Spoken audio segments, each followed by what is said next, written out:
Welcome to the Being Known podcast with my friend, Dr. Kurt Thompson, My friend, Pepper Sweeney. where we explore and discover what it means to be truly known. On today's podcast, we're going to get emotional. This is what it's all about today, so just be prepared. Get your Kleenex boxes and whatever you're going to need to get through this next 30 or 40 minutes as two men get emotional. You second that emotion, Kurt? I do. I second that emotion, Pep. Cue the music. Yeah, exactly. So, with all the things that we've been talking about over the past few weeks, why does that lead us to emotion? How is emotion tied to all of these other things? Well, Pep, I think one of the things that has emerged over the course of, probably at least the last probably 200 to 400 years is that we've kind of imagined that the human person is divided into these different, that our mind is divided into these different sections, these different compartments, and that we've got a thinking compartment, and we have a body compartment, and we have an emotional compartment, and that emotion is this separate thing altogether. And we think of it as this thing that we can either be or not be. Oh, he or she, they're being so emotional, as if it's this thing that I can choose to be or not to be, not to, be all Shakespearean or whatever. Right. But one of the really interesting developments over the last 20 years in the field of neuroscience is the emerging awareness and discovery that emotion is not a secondary compartment. It's not this separated thing that is different from our cognition, or that's different from our storytelling, or different from what we sense. Instead, emotion is a feature that permeates every aspect of human experience. In the field of interpersonal neurobiology, we like to talk about emotion as the energy that around which the brain organizes itself. So all the energy, and quite literally, the energy that shows up in our neurobiochemistry, all that electrical chemical work that's going on in the brain and the central nervous system and throughout our body, that represents and is reflective of what we typically call emotion. Now, most people might wonder, well, gosh, what does biochemistry have to do with feeling angry or feeling sad? And frankly, what does feeling angry or feeling sad have to do with what I think? And, whether or not, I decide to eat Wheaties or cornflakes for breakfast, what does that have to do with anything? We like to talk about emotion, though. I like to talk about emotion as like the gasoline in the tank of a car, in the sense that there's nothing that we do. Once we get in our automobile, if you turn it on and you put it in gear, if you're going to speed up, slow down, make a turn, go forward, go in reverse, there's nothing that we do in the car that is not a function of fuel regulation in some way, shape, or form. The engine is always wanting to know what's the next thing that we want to do to burn gasoline. A lot of it, a little bit of it. It's always permeating everything that's going on in the car. And so we come to find out that this energy around which the brain organizes itself is the feature that is regulating who we are, and that we are constantly learning to regulate. And as we'll talk about in a little while, there are different ways in which we talk about emotion. There's primary emotion, and then there's secondary emotion. We'll get to those two things and why they're different and why they're important for us to know. But for right now, one of the most important things that it would be for our audience to hear and to take in is the question is not ever then going to be, well, are you feeling something? As if like there are moments when we are and moments when we're not. The question is always, what are you feeling? What is it that you're feeling at any given moment? And the reason this is important is because emotion is fueling everything that we do. In fact, the English word emotion, emotion, comes from the Latin word motive, amotiv. This notion that everything that precedes any kind of movement, emotion is that which precedes movement of any kind, whether the movement is in my thinking or the movement is with my body. Emotion is always involved. It's also equally important to say that emotion being as ubiquitous, being as present in everything that we're doing, kind of like being, it's said that carbon, for instance, is the common element of all life form. In that sense, emotion is this common element in all of our processing as human beings. It's also important to say that given its prominence, it doesn't make it the most important thing in the world. It doesn't make it the most important thing for humans. And we'll talk about that later as well when we talk about the role that emotion has, and in a way, how we have actually now also placed it on a pedestal, wherein which in our culture, we kind of reduce the ultimate sense of what is real to what I feel. If I feel a certain way, then that feeling is the plumb line that tells me what is real and true about me or about the world or whatever. And we'll also, I think, if we get the opportunity, we'll move a little bit into why empathy, because that depends a great deal on emotion, why empathy has limits and why what I feel has limits. And again, just to recognize that we don't build automobiles just to have a place to put gasoline. We build automobiles because we want to go someplace. It's just that gasoline is a huge part of how the automobile operates. But it's not true that just because it's that important, that it is the most important, because it still needs to be regulated. But I think what we really want our audience to learn today is the importance of emotion, what its forms are, how we pay attention to it, and how regulating it can lead us to a life of greater flourishing, and how the process of being known, what our work here is all about, how the process of being known is so crucially dependent upon our paying attention to and knowing about how emotion works. Okay, so just a kind of a rudimentary question, I guess, before we dive into what the forms are and that kind of thing. So it's important. It's not the most important. Does sometimes our mind control our emotions and sometimes our emotion control our mind, or is there more of a set structure to that? It's a great question. We talk about how emotion, again, like fuel, emotion is something that we are either regulating. If we are regulating it, or it's regulating us. Mm-hmm. So, for example,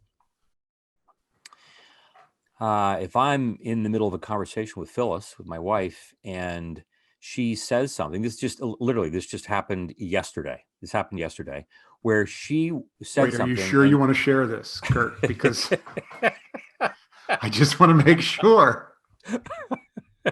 That red light means we're recording. Yes, I know. Well, Phyllis, I just, it's so beautiful. People ask her, well, have you read Kurt's books? And she said, read his books. I live with the book. I don't need to read his books. And so I'm not thinking she's going to be listening to this podcast. So I think I can say pretty much whatever it is I want to say.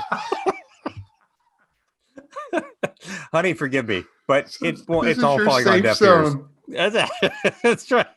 That's right. So yesterday she was trying, she showed me this little video, and the video was a bit of a joke, but I wasn't getting the video. I wasn't getting the joke. And as it turned out, you needed to have you need to have some information about what the video was referring to that I didn't have access to. Well, she thought that I did have access to this information that I didn't have. And so I'm looking at the video, and I'm like, I'm not getting it. And she's like a little incredulous that I'm not getting it. And she says to me, she says, for a guy who's so smart, I don't really understand how it is that sometimes you just can't get these things. Okay. Now here's the thing. My wife adores me. She really does. And I adore her. And she was just making a joke. She was yanking my chain. She was being playful. And as it turned out, she caught me on, it's like she threw a pitch and she threw it high and right inside. And like, I took the pitch out of the park because I heard that. And I started to feel things. But I, unfortunately, was not paying that much attention to what I was feeling. Now, it wasn't that I wasn't aware at all, but I wasn't taking a step back and saying, oh, that kind of stung. I didn't say that. I just said nothing.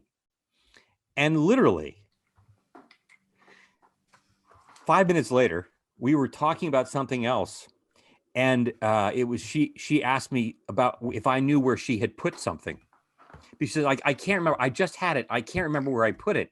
And I said, well, for someone who's so smart, I can't imagine that you can't remember where you put that. Okay, now this is me. Like the audience are like, I'm just turning this off. This guy's not worth listening to anymore. This is what I said to my wife.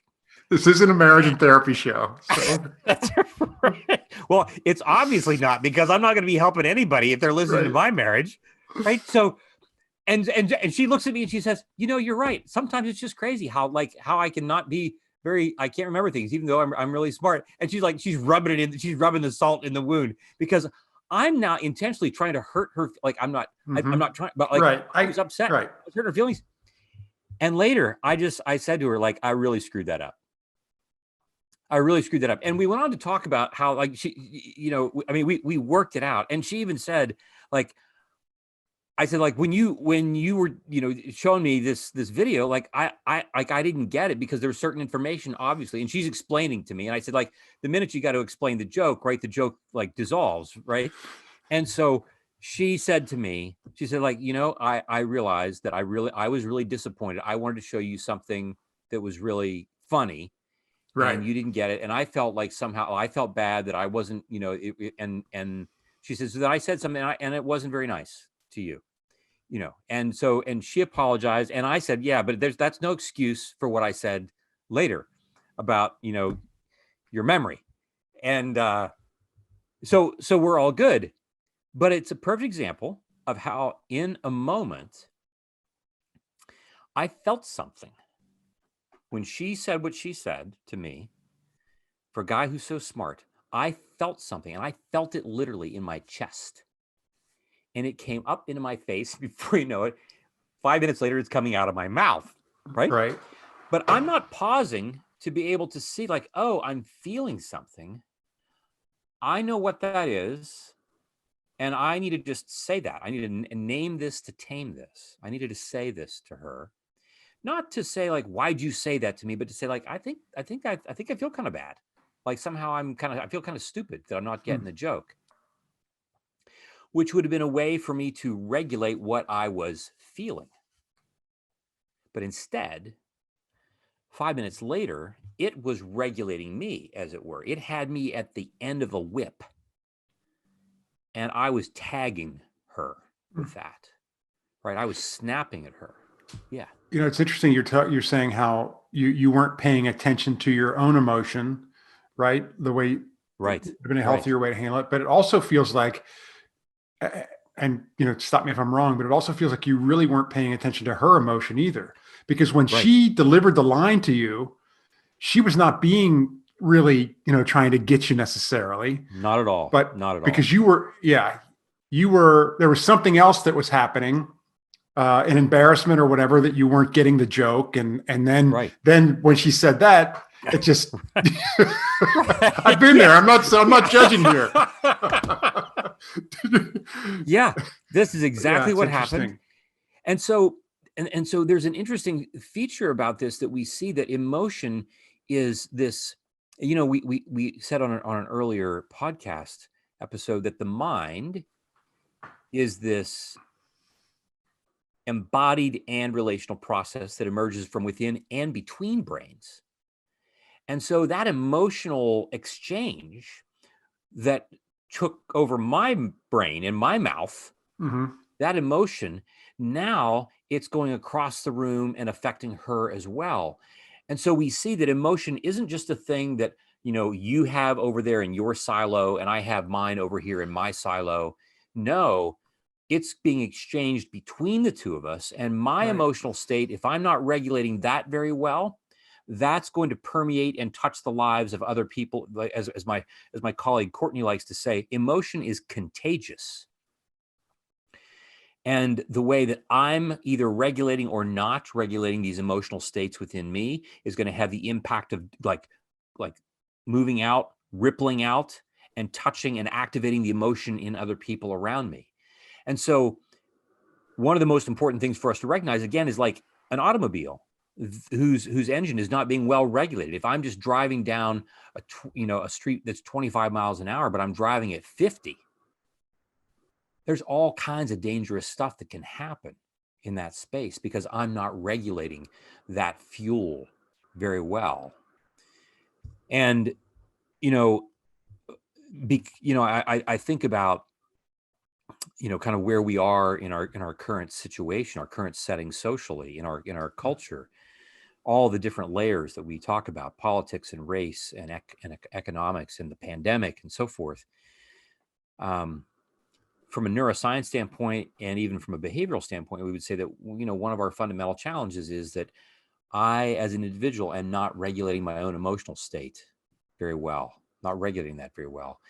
And as we'll also learn later in our podcast, that in order for me to know how to regulate that,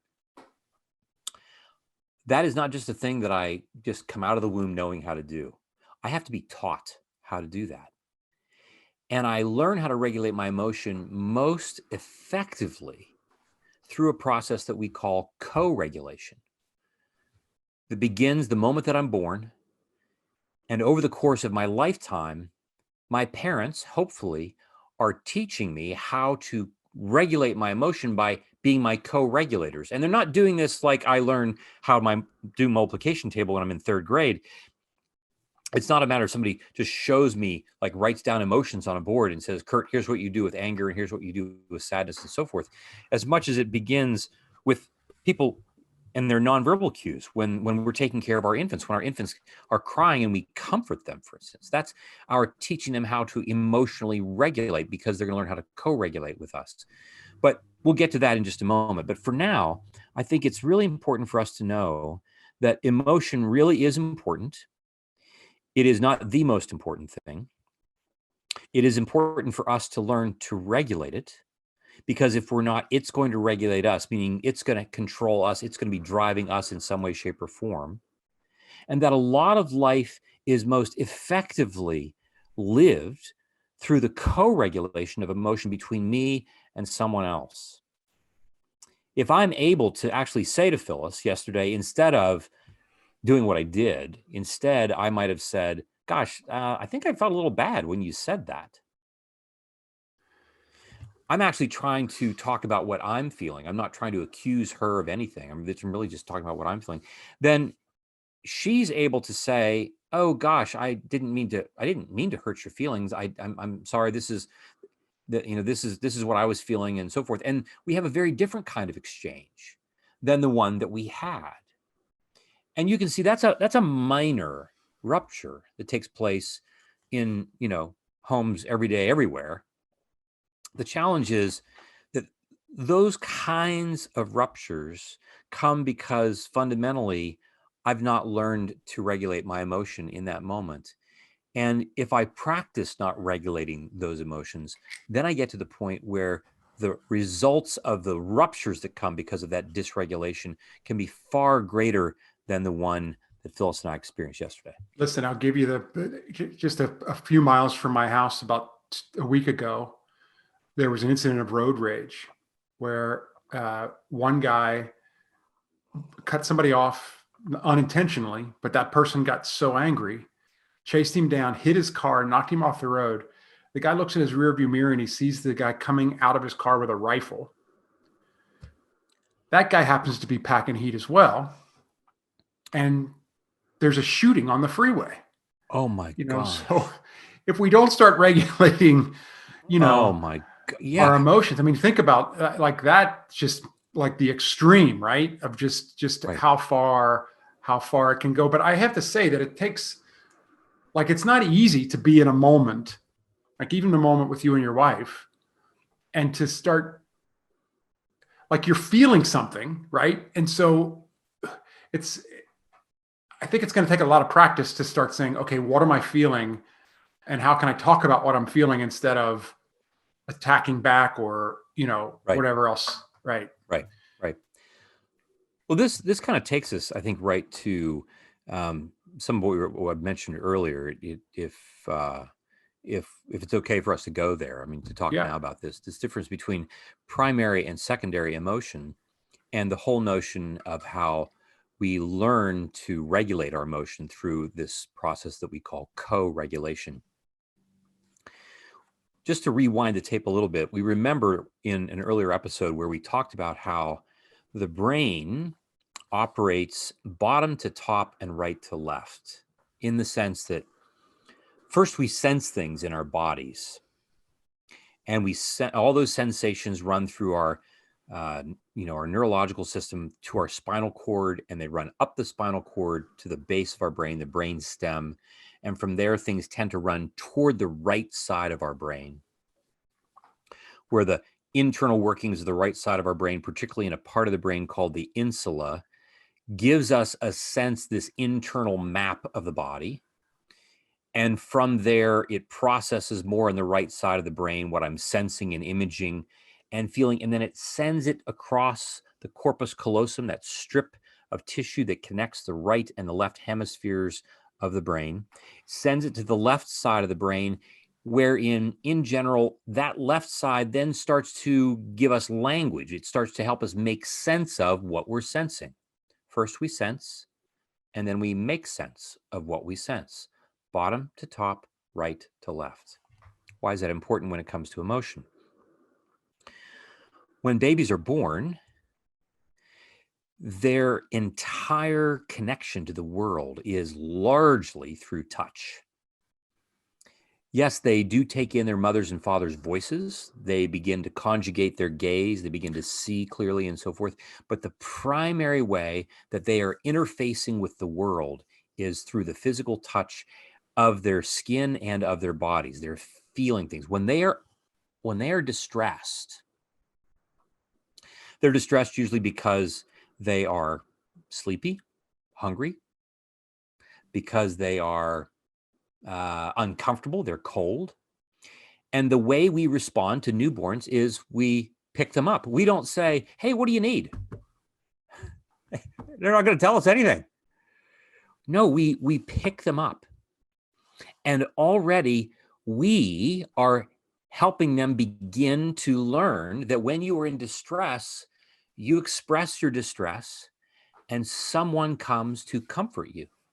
Someone comes to regulate this distressing emotion that you have. That emotion is expressed and experienced through your physicality, because I'm hungry, I'm distressed, I'm tired, I'm cold. But my emotion is being co-regulated by someone else, and they comfort me, they feed me, they clothe me, they change me, and I become comfortable. And as I age, I begin to expand both my experience of life, because now I become more mobile, and at some point I find words, and I begin to experience all kinds of things that are not just those basic things of being cold or tired or hungry, or I have a wet diaper. I begin to have other things that I'm sensing. I become a toddler and I want something, and I want to have it right now. And if you have it, then it's mine. And if I have it, then it's mine. And if I think that I want it, it's mine. And I'm upset when you set a limit. And now I'm upset for a different reason. I'm not cold, I'm not hungry, but there's this thing that I want. I can't have that. And so if you're parenting well, you might be able to be with me, and you might talk in words that I can understand, still setting a limit, but speaking in a tone, for instance, that is not angry or harsh, but might still be, it's gentle, but it's firm. And that you pick me up and you say, let's talk about this, or you may not have that. You may have water or you may have milk in your red or your blue cup, but you're not going to have juice. And I need you to help me learn how to regulate those things that I'm feeling. And so in this way of parenting, the parent's presence helps the child learn how to experience feelings while learning how to regulate them. That I have to learn that I can feel things, even things that are distressing. And I can learn that that distressing emotional state can be tolerated because someone eventually, by the time I'm 4 or 5, maybe even younger, my parent might say, you look like you're feeling angry. You look like you're feeling sad. You look like you're feeling really pleased. And my parents actually start to give me words that represent what I'm sensing in my body. And if they're really attuned, my parents might even begin to ask me as I grow older, where do you sense your anger? Like, you look angry. Like, I see it in your face. I see it in your clenched fists. You're really angry. Can you tell me about that? Where? And then my parents are helping me put words to what my body is sensing and what I'm feeling. And as we like to say, the more of my entire mind that is involved in the regulation of emotion, the more effectively that emotion is regulated. If the emotion isn't just confined to my body, but now I can put words to it, and I can talk with you about being angry, you might say to me, oh my goodness, I get that. I understand. It makes sense to me that you're angry or that you're sad. And I realize that this sadness is something that is received in the room. My parents say, yeah, it's okay to be sad. It's okay to be angry. Now, you can't hit dad with the toy hammer. We don't hit people. We don't say, for instance, we don't say, I hate you. Like, there are certain things that you're not allowed, like, that's not a helpful way to regulate your anger. You can say, I'm really angry. Yep, I get that. But we would say there are certain things that we put restrictions on that are not helpful in our regulating that emotion. Right. But the biggest thing that we're learning here is that if I have parents that are attuned, they are actually teaching me that emotion is important and how to regulate it, such that by the time I become an adolescent and then an adult, I've learned, and especially if my parents are like really on top of it and they start to talk with me about the way that they're parenting, I learned that in order for me to regulate my emotion, in order for me to allow emotion to do its good work within me so that I can actually benefit from it, I need the help of other people to help me regulate that sometimes. And that practice of co-regulation that sees me through the early years of life then teaches me how I can learn to regulate it on my own eventually. When I have good teachers showing me how to co-regulate, I can then know what it means to talk about my feelings on my own when I'm in some other setting. So much of what's hard for us is that we don't have much practice, welcoming emotion to the room so that we can then become familiar with it, so that we can then also learn how to regulate it properly.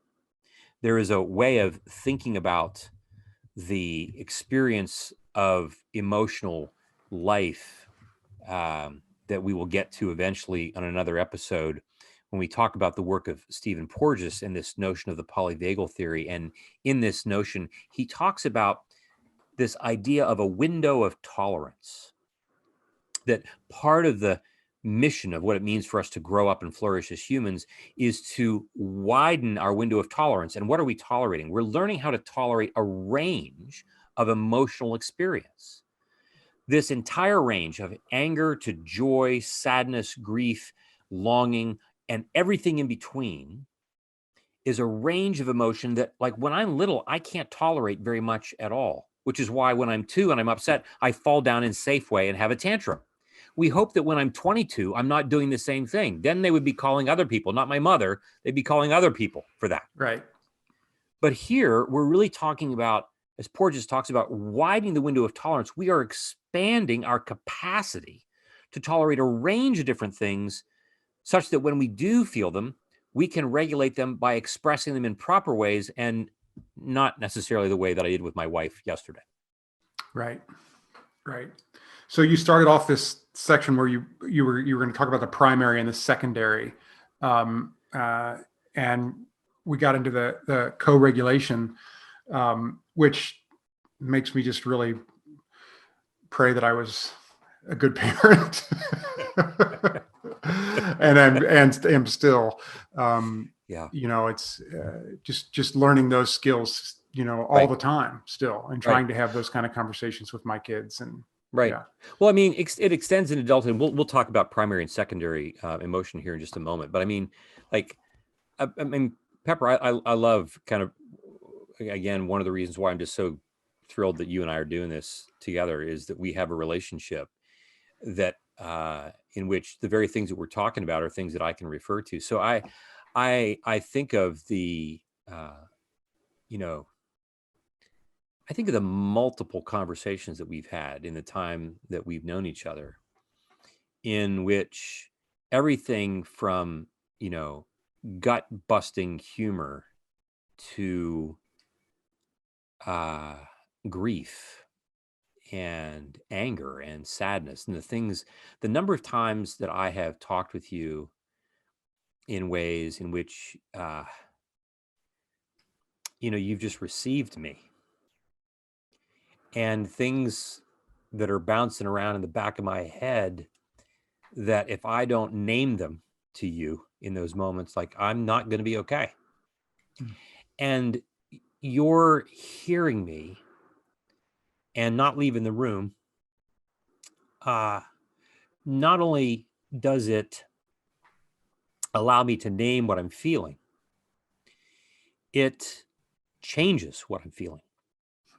Because where I have a certain shame, for instance, and, there've been any number of things that we've talked about in the course of our relationship where I've come to you with a thing about which I'm, like, just terribly ashamed, something that, that I'm thinking, or something that I've experienced.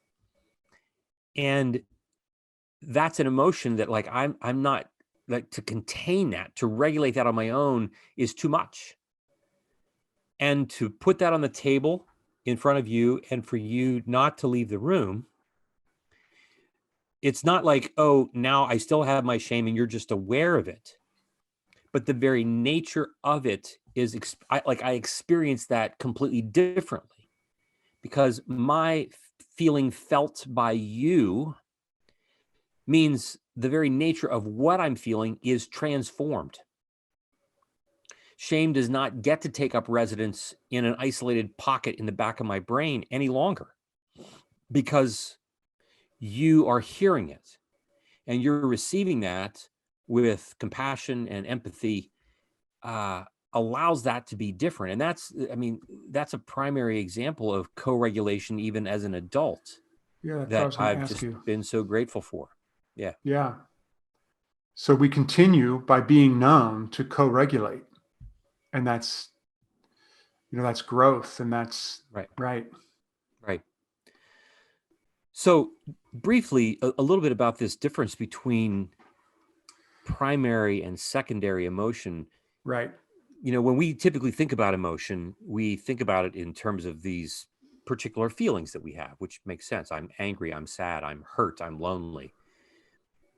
And that's all true. But as far as the body is concerned, long before I become aware that I'm feeling a certain thing, I feel angry, my body senses something. And these primary ways in which we experience shame or guilt or anger or joy, these primary ways are experienced in my body and activate parts of the brain that I typically don't have conscious access to. So I might experience my anxiety before I even would call it anxiety. Like I notice that my heart rate is up, or I might notice something in my gut. And these are what we call primary, in that they come to me through all kinds of things. So I might let's say that I grew up in a house where whenever my dad gets angry, he speaks in a certain tone, and I notice. I mean, I don't notice, but if I were paying attention, I would be aware that my entire like torso begins to get tense. But like I'm 2 or 3 years old. I don't know this. And this is what happens throughout my entire childhood and growing up into adolescence. I don't know that that's what happens. I get tense. And then it goes up my entire spine, and I get, and by the time I'm like 18, I've developed tension headaches. And I just like, well, what's the problem? Oh, I have headaches. That's all I know. I don't translate this into this is fear or this is anger. I'm just having headaches. This is my body. This is primary emotional states that are moving, that don't necessarily come to the part of my prefrontal cortex that tell me, oh, Kurt, you're angry or you're afraid.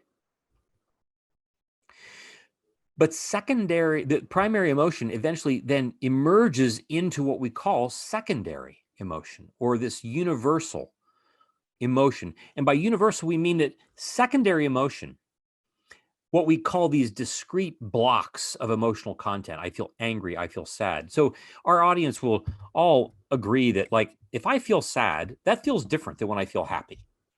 Those are different states of mind. And we can say, like, Dad, those are different. Those states of joy or sadness, those are universal across cultures, across sexes, across time. I may not get to anger in the same way that you do, but you and I both know what anger is. It feels like by the time it becomes this secondary emotion.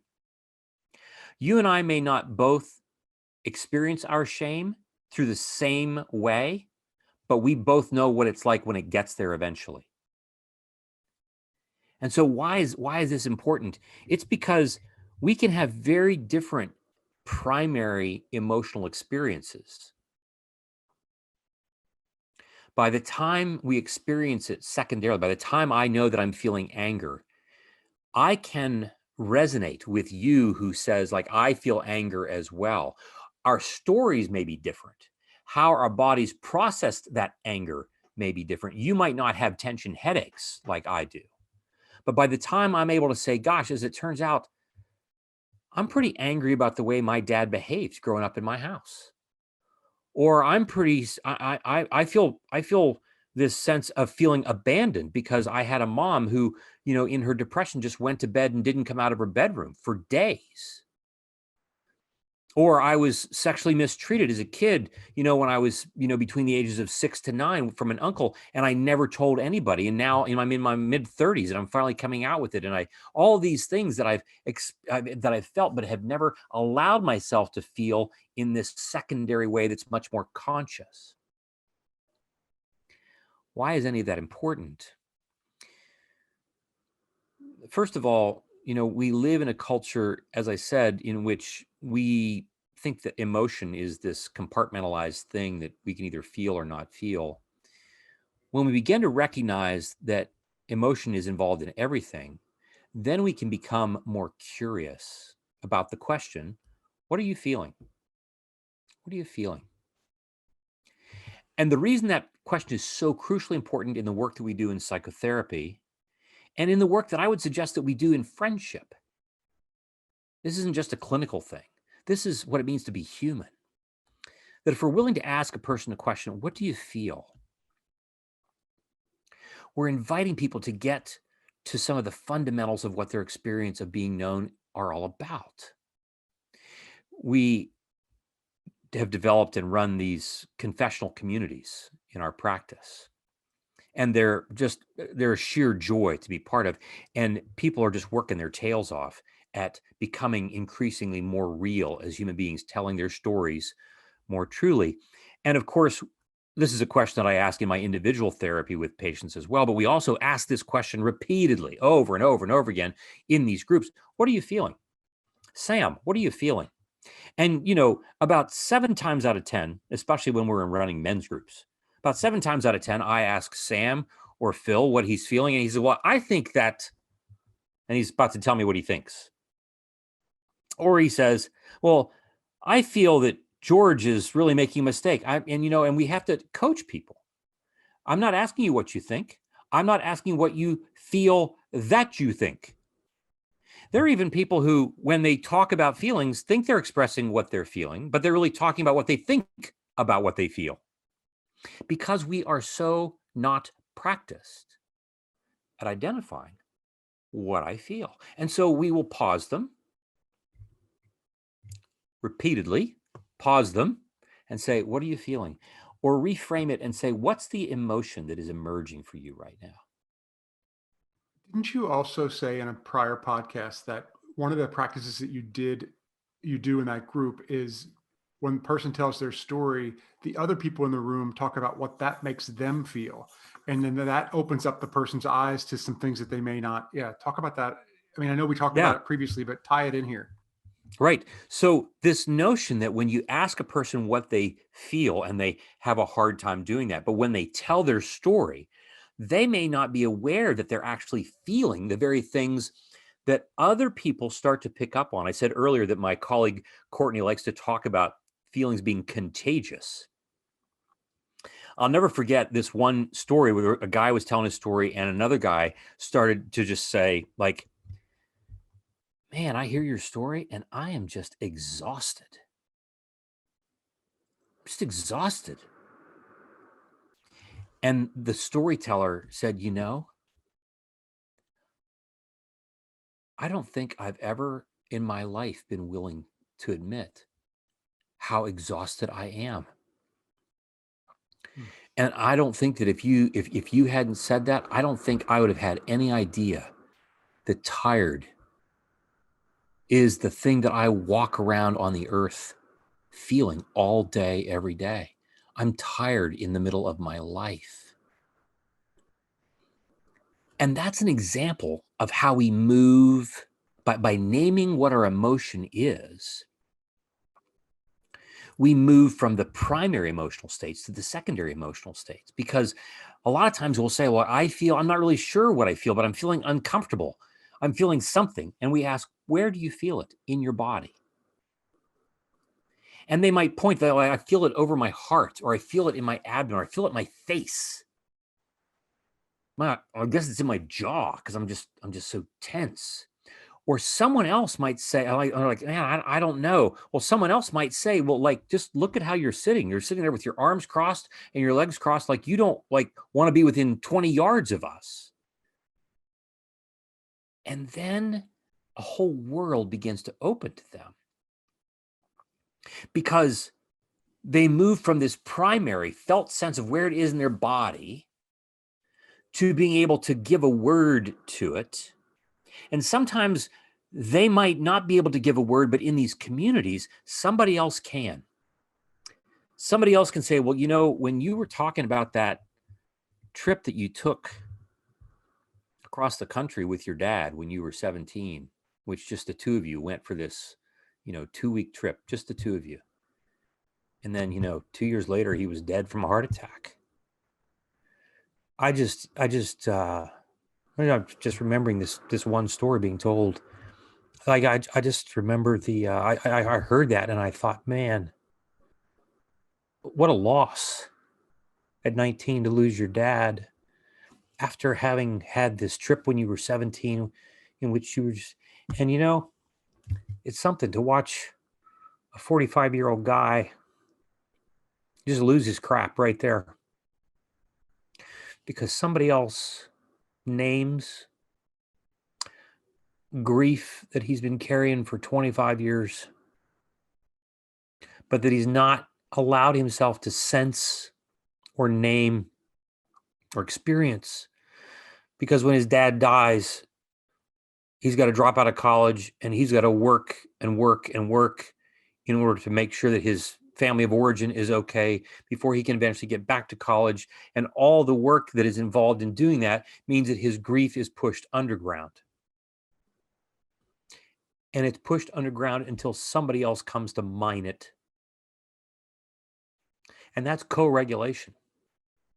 And that's not just a matter of like, I'm upset and you help me calm down my being upset. That's a matter of, I'm not even aware that I'm feeling anything until somebody else puts their finger on it.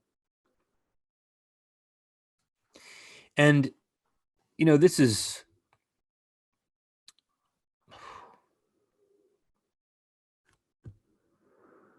this is the gospel. All of you who are weary and heavy laden. And Jesus isn't just expressing this out into the ether, into some nameless crowd.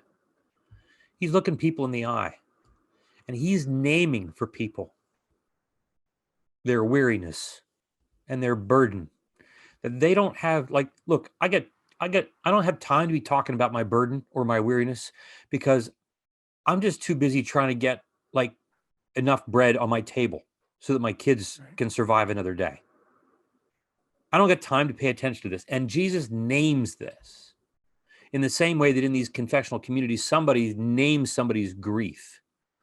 Somebody names somebody's joy, right? I mean, one of the things that in this particular story that was true was that for this 45-year-old guy, he wasn't actually even able to allow himself to, he wouldn't let himself remember fully the joy of that 2-week trip across the country that he and his dad took, because to touch that rail brought him too close to his grief.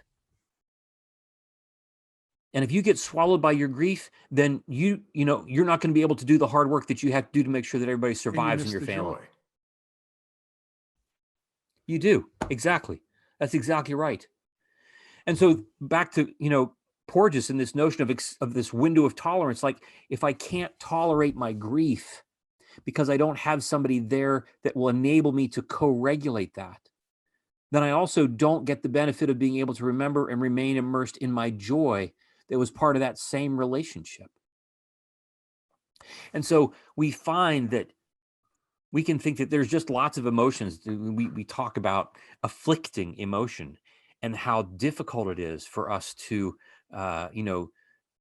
experience and pay attention to and talk about and be with the emotion that is more painful.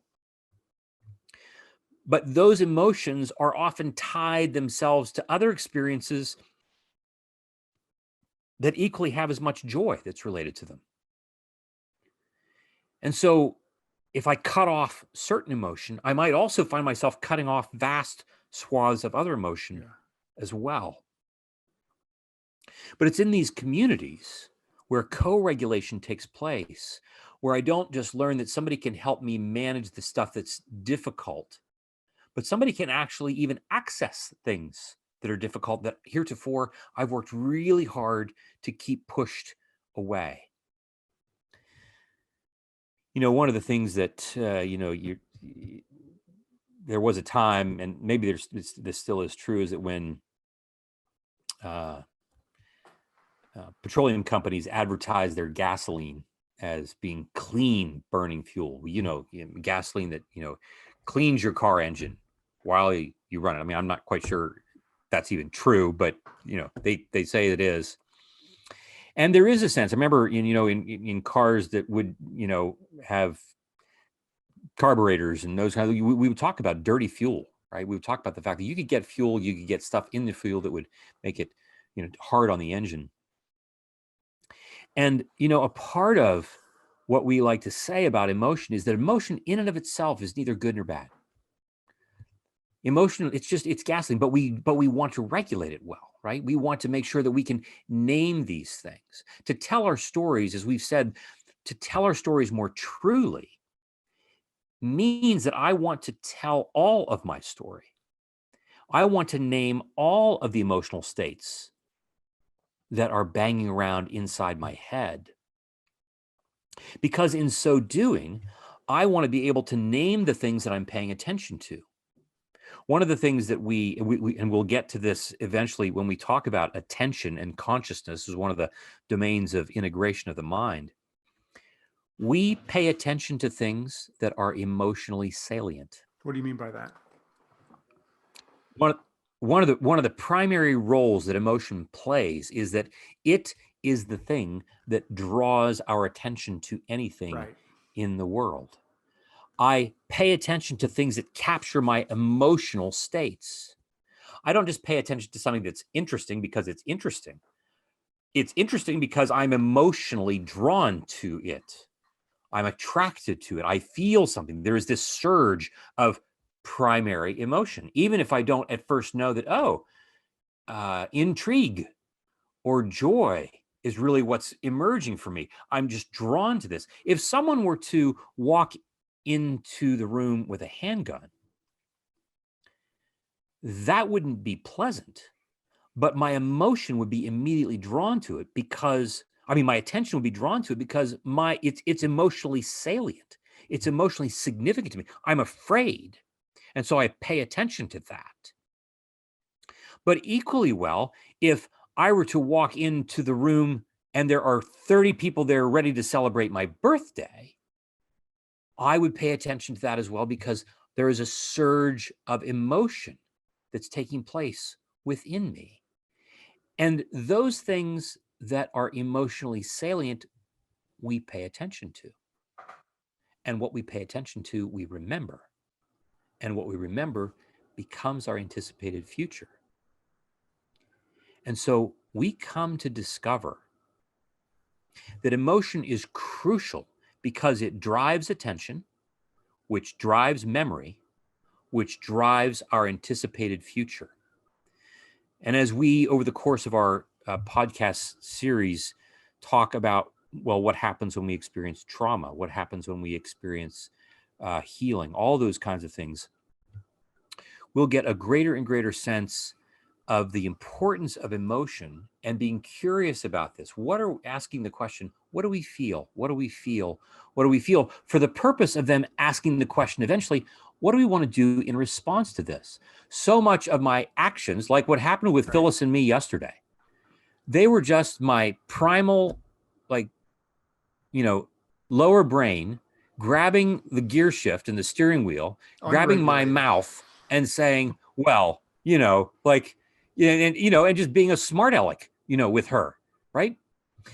The Jews were aware that emotion was so important that they commit an entire book of the Bible, poetry and song. The Psalms is a 150 poem collection of emotional regulation. And, you figure, well, gosh, how many emotions are there? There are about, 7 or 8 primary emotions of these primary things that we start to sense: anger, rage, a range of different things that we feel. Like, why do we need 150 Psalms? Why can't we just have one Psalm or maybe 2 or 3 that can express everything we need? Why is it no, we need that much because we need the opportunity to express so much of who we are within that range.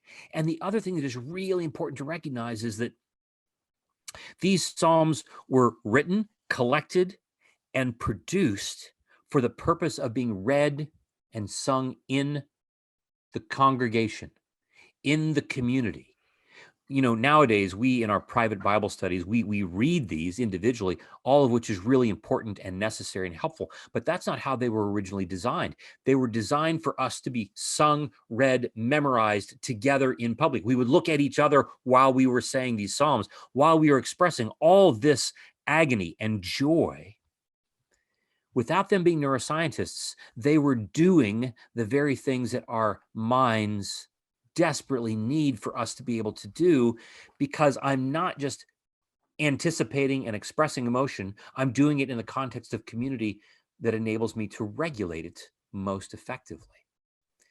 And so, for our audience today, I'm really excited for us to be able to identify what we feel and then ask the question, not just what are you feeling, not just where are you feeling it in your body, but also asking the question, who are the people in your life with whom and by whom you are able to co-regulate your emotion in such a way that you can pay attention to it in meaningful, healing ways, and so therefore make concrete choices in your life in response to it, such that emotion can be seen to be the fuel that is moving you to a life of flourishing, no matter what the emotion is. And to recognize that the Holy Spirit is intending to use every and all emotion as part of the recipe in transforming our minds and making us to be more like our older brother, the King, Jesus. And as we approach it in that way, recognizing that it's a crucial element of what it means for us to be known, we find that flourishing is far more able to be approached than we ever thought. I think that's a great way to wrap it up, Kurt.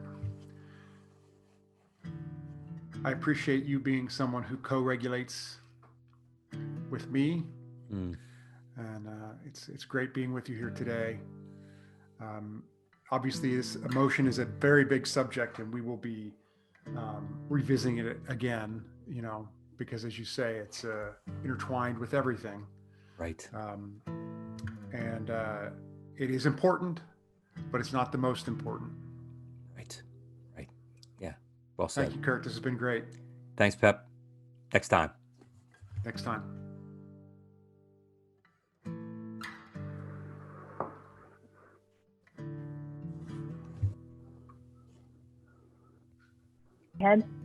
Because then otherwise this may be good rather than coming back later. Right. Okay, because so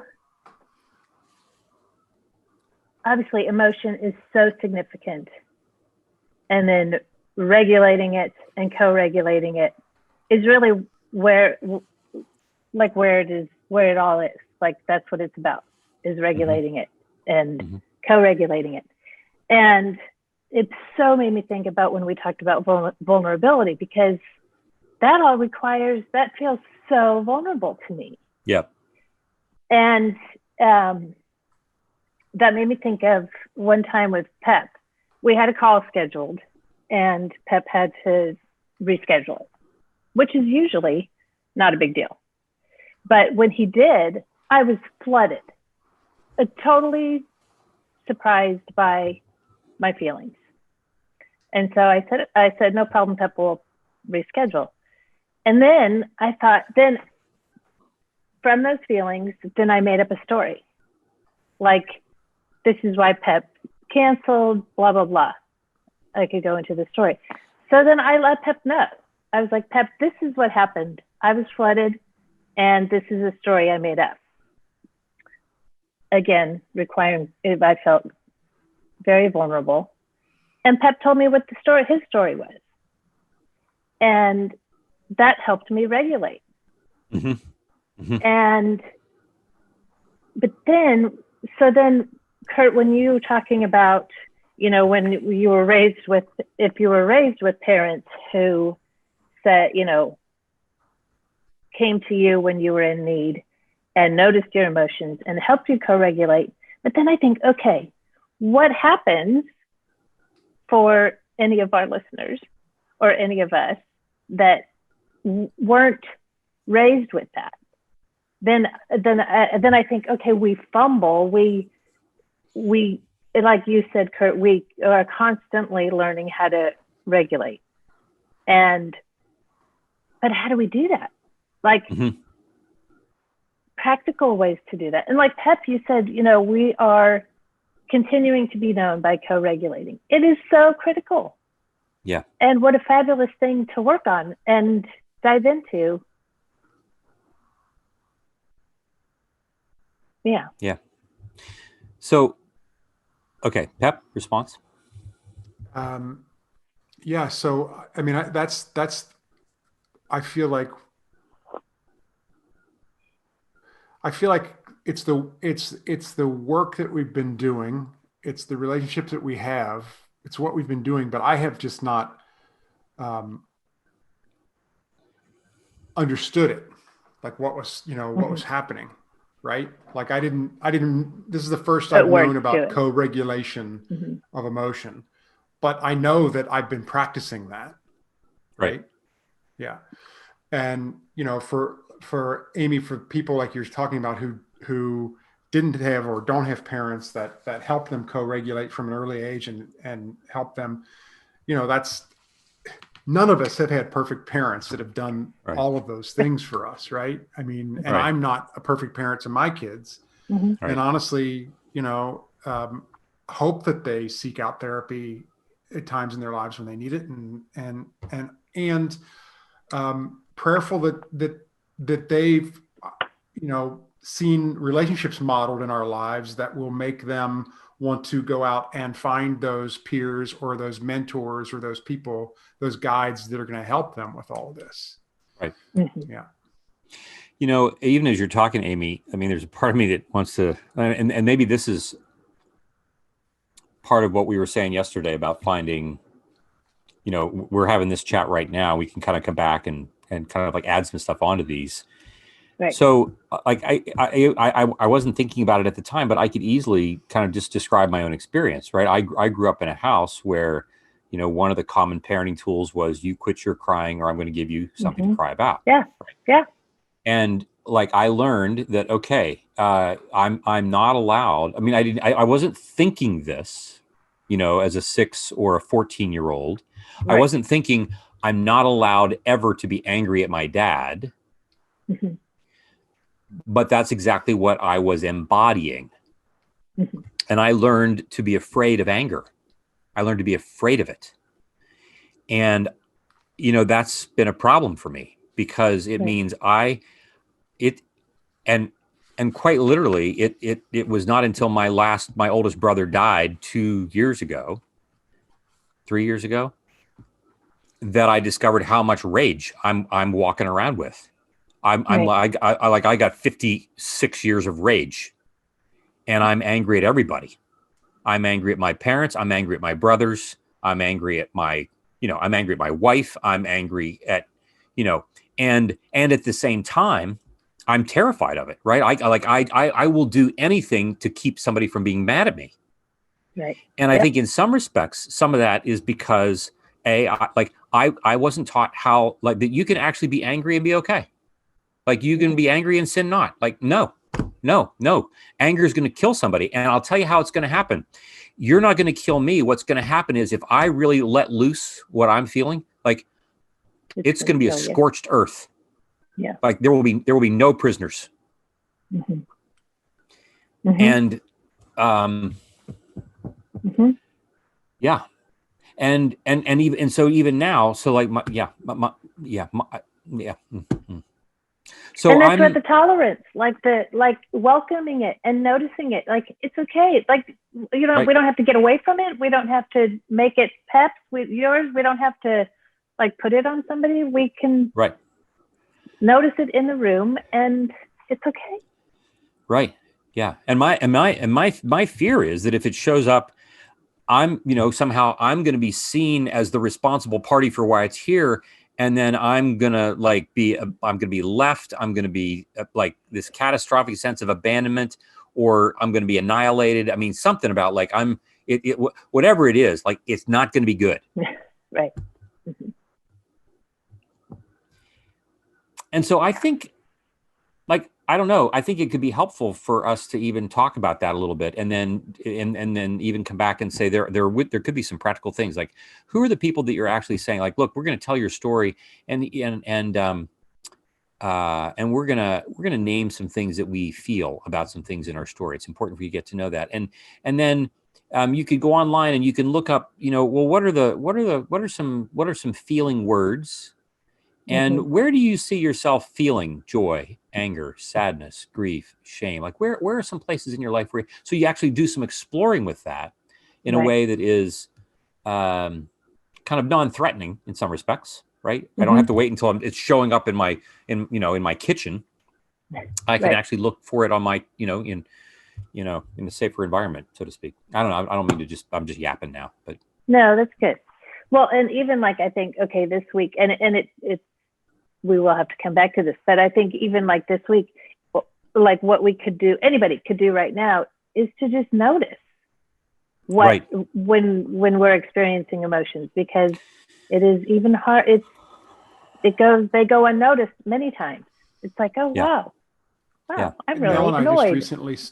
Nell and I just recently started, as in just recently, like in the last couple of weeks, like setting aside time, because you're busy, right? I mean, even though we're not really going anywhere, we're still, our lives are very busy. She's working and I'm working and everything. So we've actually scheduled time to literally talk about our feelings, our emotions. Like, what are you feeling? What, we just started this like in the last couple of weeks, and it's been an interesting process.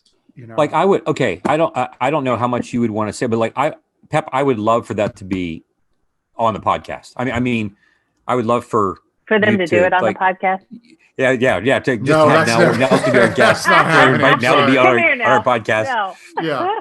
First of all, put your GoPro on and go talk to Nell about it. I mean, and it's uncharted territory for us in some ways, because it's but I've literally, like you said, I Googled some things, I Googled some questions, I said, let's have some conversation starters, let's talk, because we were feeling like we really weren't having time in our lives to do it, like to and so in order to co-regulate, which I didn't even understand that's what we were doing, we're setting aside time to co-regulate, and to talk through different scenarios and different things. It's been yeah. And then the idea, go Kurt. No,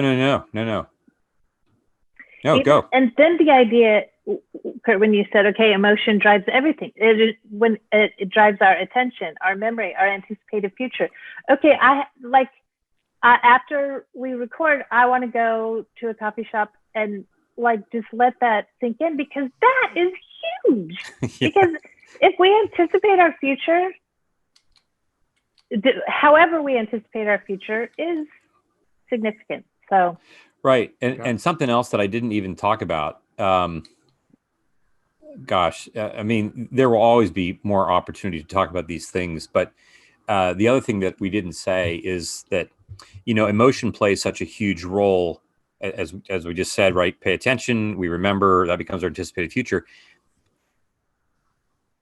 One of the important things, one of the important reasons why it is to become familiar with emotion is because when it comes to my future that I worry about, I may have said this to you all before, when it comes to my future that I worry about, and I say like, well, I'm worried that I might not keep my job, or I worry that my son might die of cancer, or I worry, whatever the events are, my brain actually isn't mostly attuned to the events per se. What I'm mostly attuned to are two things. One, I'm anticipating the emotional state I'm going to find myself in. That is noxious, right? That it is afflicting, number one. And number two, I anticipate that there will be no escape from it. That's what an anticipated catastrophic outcome is really all about. It's really, I anticipate an emotional state that is afflicting, from which there is no escape. So it's kind of like, I will be forever nauseous and never able to throw up. I'll just be nauseous. That's what I anticipate. And the reason that we anticipate that, and the reason that we think of it in catastrophic outcome terms, is because we don't anticipate that anybody will be with us in it. We anticipate having no access to co-regulation. Right. We're alone. It is nauseous. Exactly. Yeah. That's what every future catastrophic outcome is really about. Yeah. Oof. And so that's why it's important for us to practice identifying what our emotion is, and then practice making sure that we know that we're going to have access to others who will help us co-regulate that. So this is about atonement, right? Act 1 meant, right? This notion that God is with us. He's not just like with us, like my coffee is with me on the desk. He's like with us in the regulatory Mm-hmm. process that draws my attention to him, even in the face of circumstances that are painful. Whew. Okay. Well, it's 9:30 and we've done one of these. Yeah.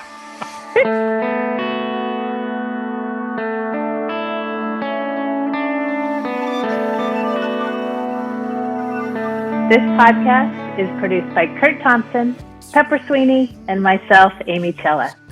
Audio production and music is provided by Noah Needleman. If you want to connect with us, you can find us on our website, beingknownpodcast.com, or you can find us on social media at beingknownpod. Be well and be known. You to hold, who lifts my life.